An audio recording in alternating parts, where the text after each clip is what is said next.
things that you say and portray that you want to do and actually achieve that stuff. You have to lead by example. At a certain point, there's only so much stuff that you can actually like verbally tell somebody before like actions take over.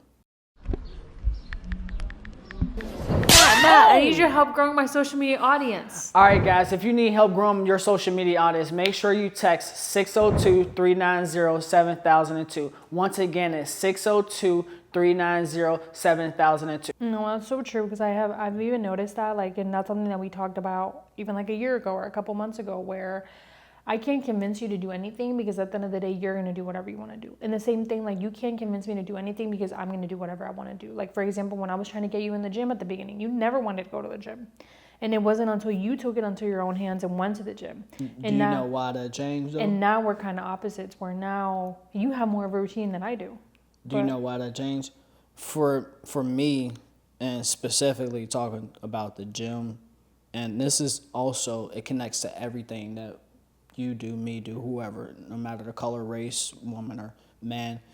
When you go to a new point in your life where you need to actually be dedicating your time to something, like going to the gym, you have to have a why behind it. And if you don't have a why behind it, it's kind of like pointless. Because for me, going to the gym was pointless because I didn't have a why. It was why am I going to the gym? Like, it's cool, it looks cool, like my body be hurting and stuff like that. But why do I have a why? What's the purpose of me actually going? And if you don't have a why to that, then you're not really necessarily motivated or really in tune with what you need to accomplish.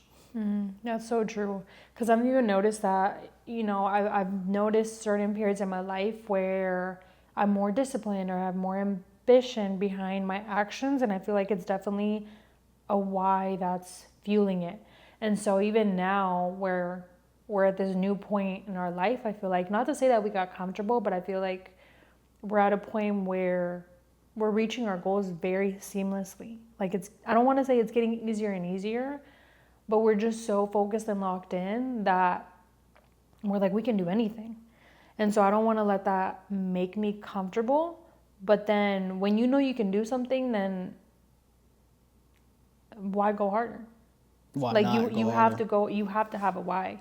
And at least for me, just something that I realized lately is that I know who I am. And I think like that's something that we were listening to a podcast recently, is that it's really hard to have goals when you don't even know who you are.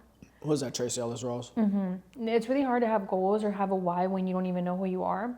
And sometimes you might fall off the plan, you might fall off track, but the important thing is to get back on it.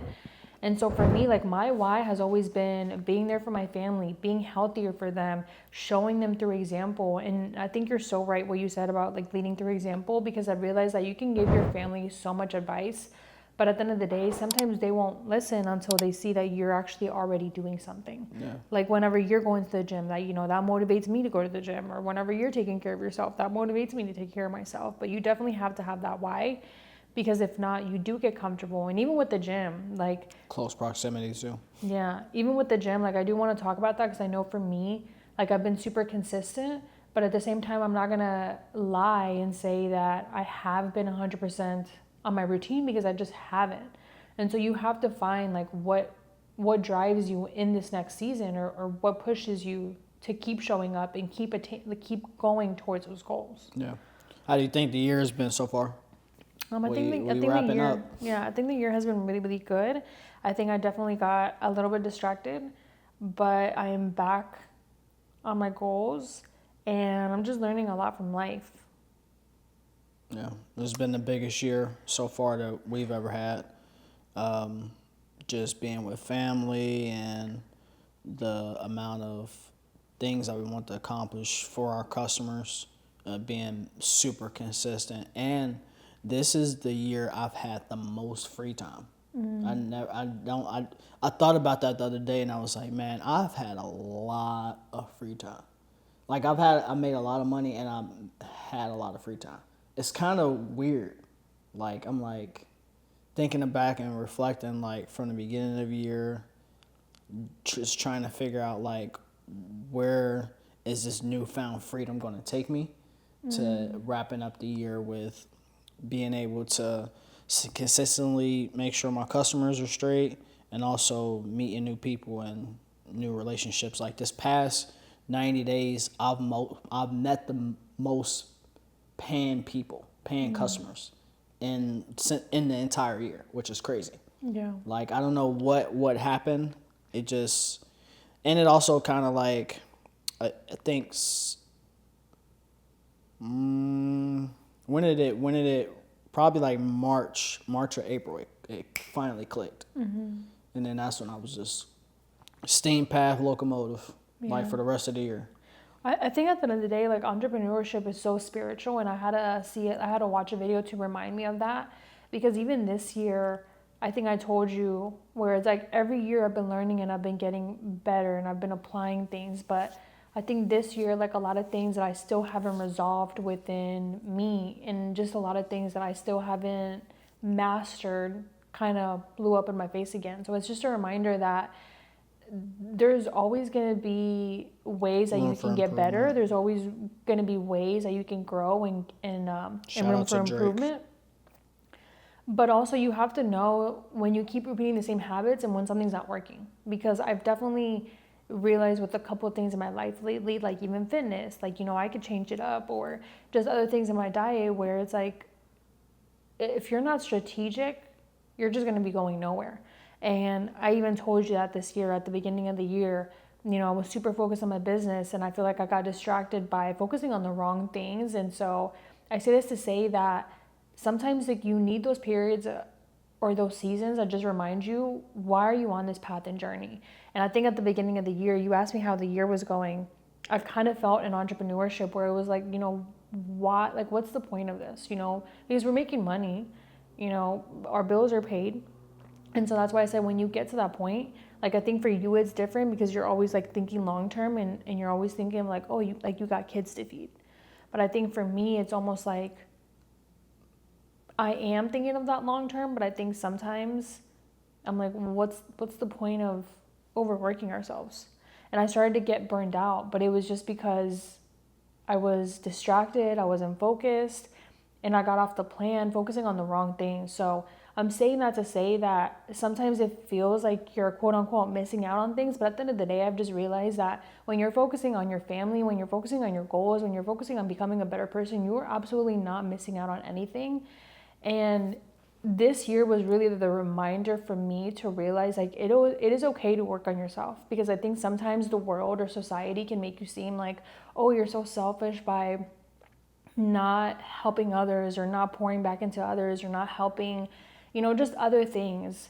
And at the end of the day, everybody's on their own path, everybody's on their own journey, and sometimes you do have to take those selfish, you know, seasons or those selfish periods of time where you need to work on yourself. And I feel like we've said that over and over again on every single episode, but that's truly what this podcast is about, is getting 1% better every day and realizing that we're all humans, we're not perfect. But at the same time, when you raise your standards, you're going to get those clients. So I think for you, like you've been super consistent on what you said you were going to do this year. And because you were so focused on your goals, you've been attracting those clients that have been meeting your energy because you stood your ground. Yeah. And I think for me in business, sometimes going back to my personal life, this is how your personal life intertwines with your business life so much. Because sometimes in my personal life, like I said, I'm so empathetic, I don't have boundaries, that I feel like it overlaps into my business. And I'm like, oh, well, you know, how do I like know that they really need my help? Or, you know, I'm not even asking the right questions because of something that's going on in my personal life, if that makes sense, or something that I'm lacking in my personal life. That's what I was going to ask you. What in this year, because again, we're wrapping up the year, what has been the biggest thing you've learned about yourself this year? The little things. I feel like I've always known that, and it's been a reminder for the past 3 years that the little things matter. But I think this year, the little things kind of exploded even more in my face. And what I mean by that is, like, at the beginning of the year, one of the things that I wanted to get better at is being early. And I mastered it. Like, I was getting early to things. But then I'm just going to be honest, I started getting around people that were okay with being late. So for me, that kind of triggered, well, other people are doing it, so it's okay for me to be late. And those are just like little things where I'm saying like those little things are big things. Because just because other people are late doesn't mean that you should take that trait as your own. Keep your traits, because your traits will allow you to attract the people that you want to attract. And I think that I did get a little bit too comfortable, and I started getting, just around different people that obviously weren't as driven as us. And I've realized that even me being too nice or just being a people pleaser and like little things like that, I never want to hurt people's feelings. But that's where I learned from you so much. And I learned that sometimes you just need to say things how they are, because